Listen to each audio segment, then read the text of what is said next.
Olá pra todo mundo, eu sou a Aline e esse aqui é o meu canal, o Aline os Livros. E hoje eu trouxe um convidado especial para conversar comigo sobre um livro muito legal, que se chama A Volta ao Mundo em 80 Dias.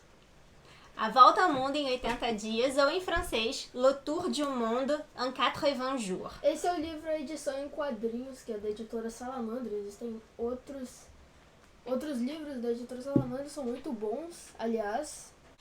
E, na verdade, a gente vai contar a história. O Kurt, ele leu esse livro em quadrinhos e eu li a edição de luxo desse livro, Da Volta ao Mundo, no meu Kindle.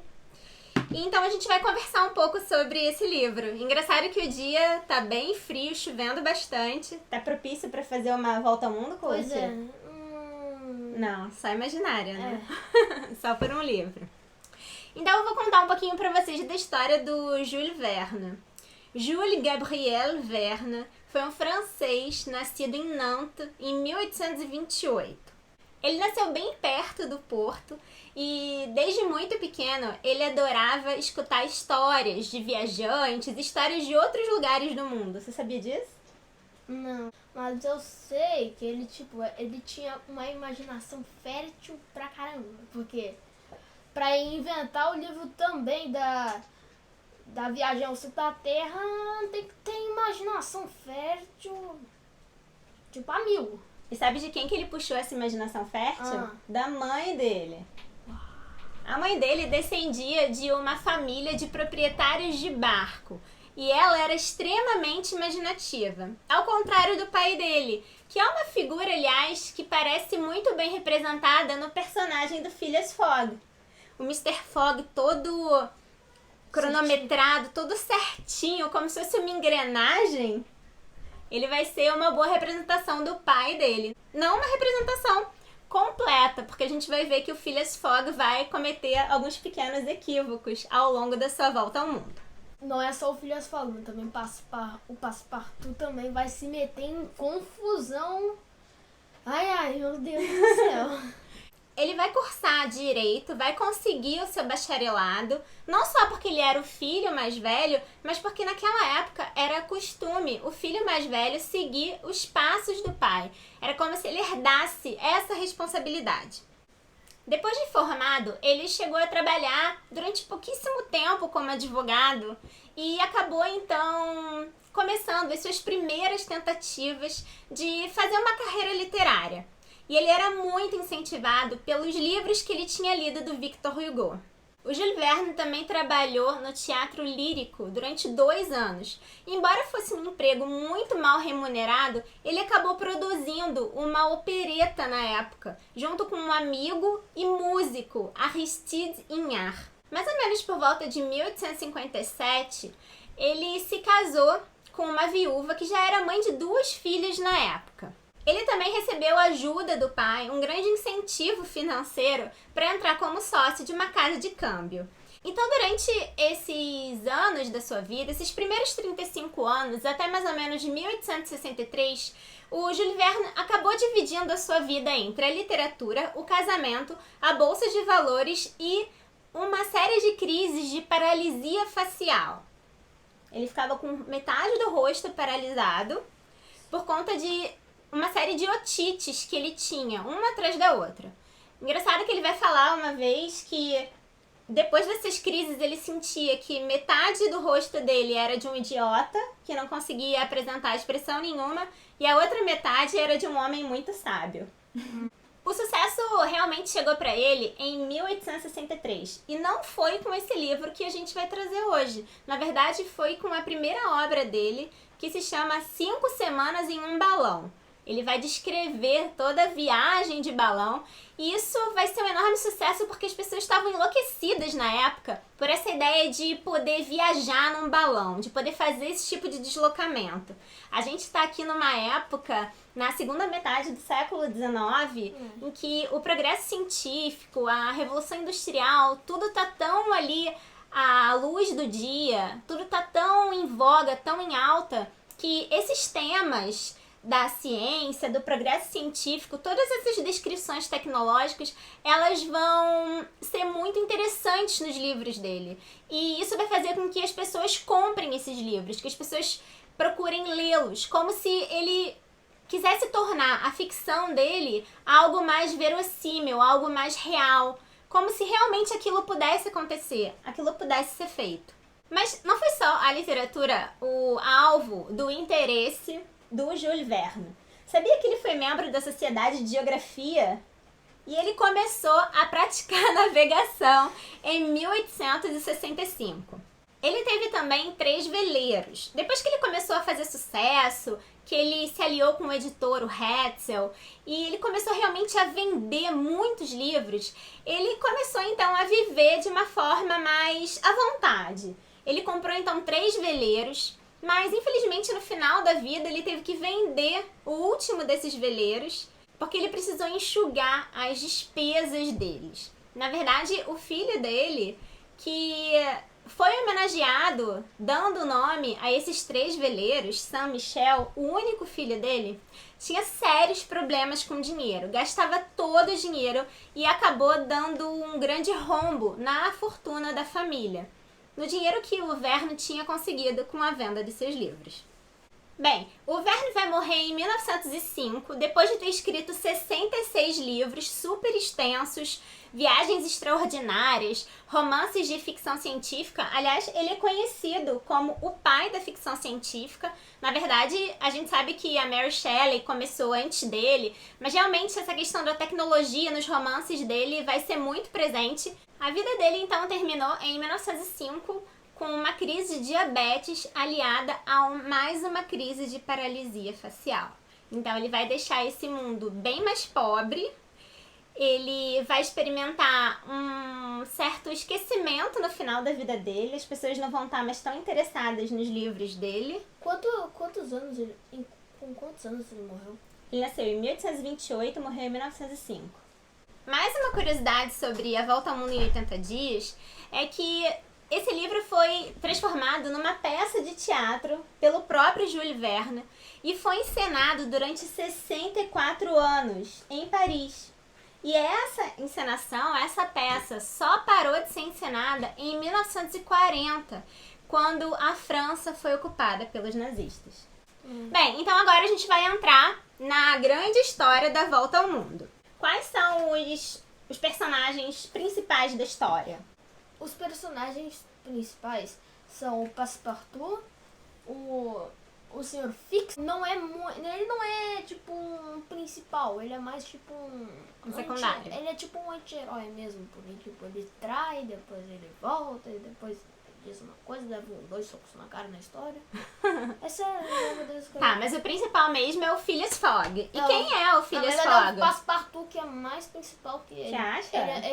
Ele é mais falado, tipo... e também tem aquela menina, ela é principal. A Mrs. Alda. A Mrs. Alda.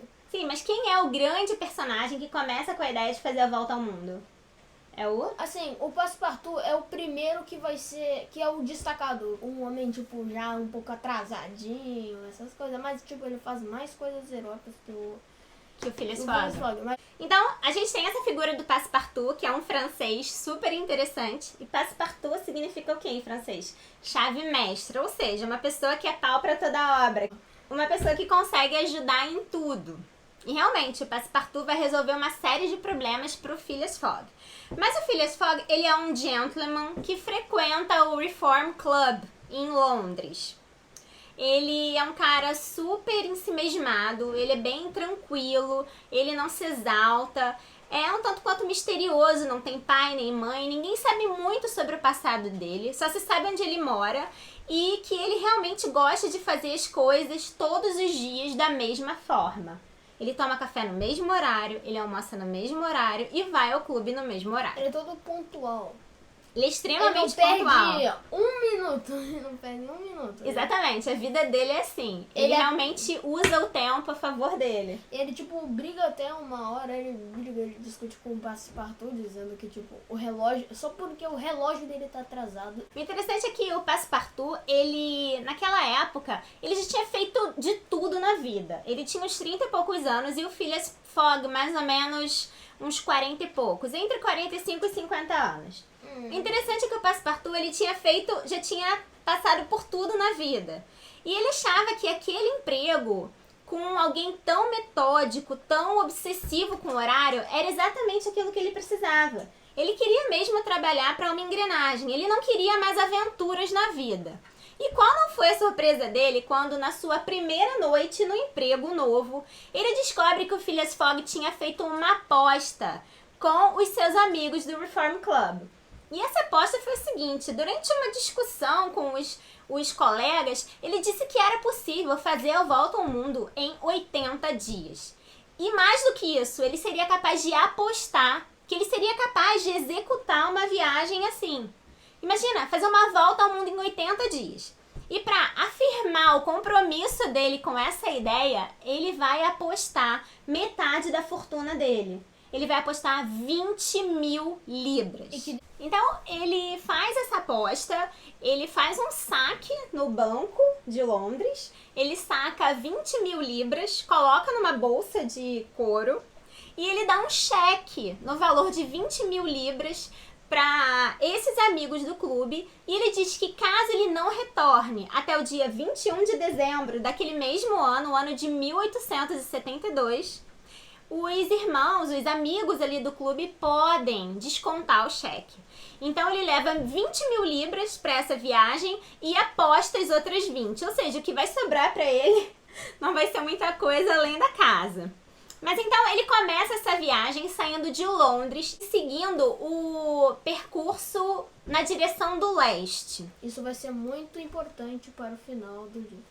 É verdade, isso vai ser Marca muito importante isso. mesmo. Ele foi pra direção leste. Leste. E ele vai passar por onde? Ele vai passar pela África, Índia, também. China também. Hong Kong. Ele... Não se preocupe, ele não pegou o coronavírus. Ele vai conhecer uma moça, ele e o Passepartout vão resgatar uma moça. Na verdade, é só o Passepartout mesmo, porque tipo, o Passepartout ele faz uma ideia genial e salva uma mulher. De um sacrifício, não é mesmo? Ela ia ser sacrificada porque era um hábito ali daquela tribo. Quando o marido morria, a esposa era cremada junto. Ela foi drogada porque, né, pra ela não fazer... Pra ela não fazer escândalo, né? Não se rebelar contra isso. É. Então, o Phileas Fogg, ele vai fazer todo esse caminho. Depois a gente vai colocar um mapinha, o que você acha? Mostrando aqui para as pessoas o trajeto do Phileas Fogg. O que você acha? Pode ser. E quando eles chegam na China, um detalhe bem, tipo, uma curiosidade.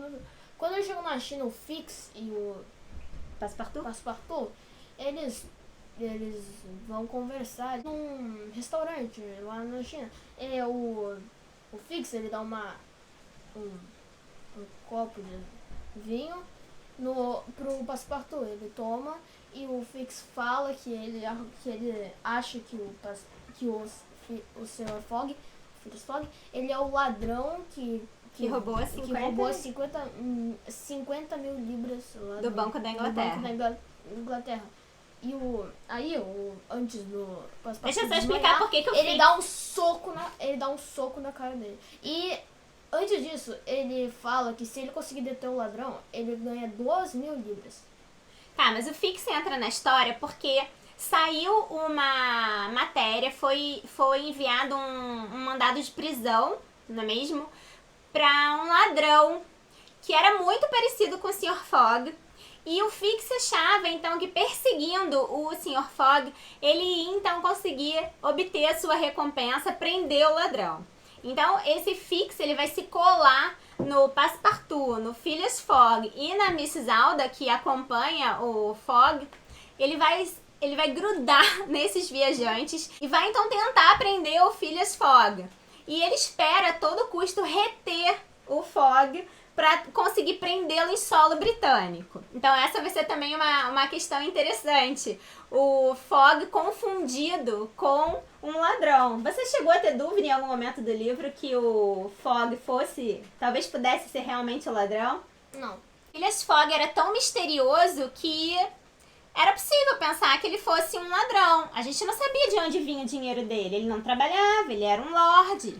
Então é um mistério interessante que o final do livro vai resolver pra gente. E a gente não vai contar o final, né, Curso, do livro pra não estragar. Mas o Phileas Fogg vai conseguir dar a volta ao mundo? Ele vai conseguir cumprir o prazo, será? Não vamos contar. Nossa, né? Senão vai estragar a leitura de vocês. Mas foi um livro muito legal. A parte que eu mais gostei do livro... Posso falar? A parte que eu mais gostei foi quando o Fogg sequestrou um navio que ia para Bordeaux e ele ia na direção de Bordeaux e ele acabou prendendo o almirante, o dono do navio, lá embaixo e colocou o navio na direção de Liverpool. Era a última parte, uma das últimas, na verdade ele precisava ainda pegar um trem para Londres, mas a gente não sabe. Na verdade a gente já sabe, mas a gente não vai contar pra vocês o que acontece. Ele tem mal. Então, esse foi o vídeo de hoje, o vídeo que eu fiz. Vai ter uma parte 2? Não. Você faz outro vídeo comigo, mas esse aqui encerrou. A gente não vai contar o final pra eles. Ok. Vamos Tá deixar eles descobrirem. Link na descrição. Leiam. Leiam, por favor. Leiam eu recomendo. Quadrinhos, mas leiam o livro mesmo de verdade. É muito legal. É um livro que fala de aventura. Muita gente fala que o livro comete erros absurdos de geografia, erros de latitude, erros de regiões que não existem, que o Jules Verne cria. Mas o que eu acho mais legal é esse desejo de saber que o livro alimenta na gente. O desejo de saber o que vai acontecer com o Fogg, se ele vai conseguir, se ele não vai conseguir. E como o Passepartout se alia com ele, ele toma essa aposta do patrão como se fosse a aposta dele. E, enfim, empenha a sua energia, os seus talentos, os seus múltiplos talentos nessa viagem ao redor do mundo. Se o vídeo tiver muito like, a gente vai falar de outro livro do Júlio Verne. Que tal A Viagem ao Centro da Terra? Acho uma boa ideia. Se tiver muito like nesse vídeo, a gente vai fazer um vídeo, nós dois juntos, sobre o livro de Júlio Verne também, A Viagem ao Centro da Terra. Então, deixa logo o seu like, se inscreve no canal, ativa o sininho para as novas notificações. E até o próximo vídeo! Tchau!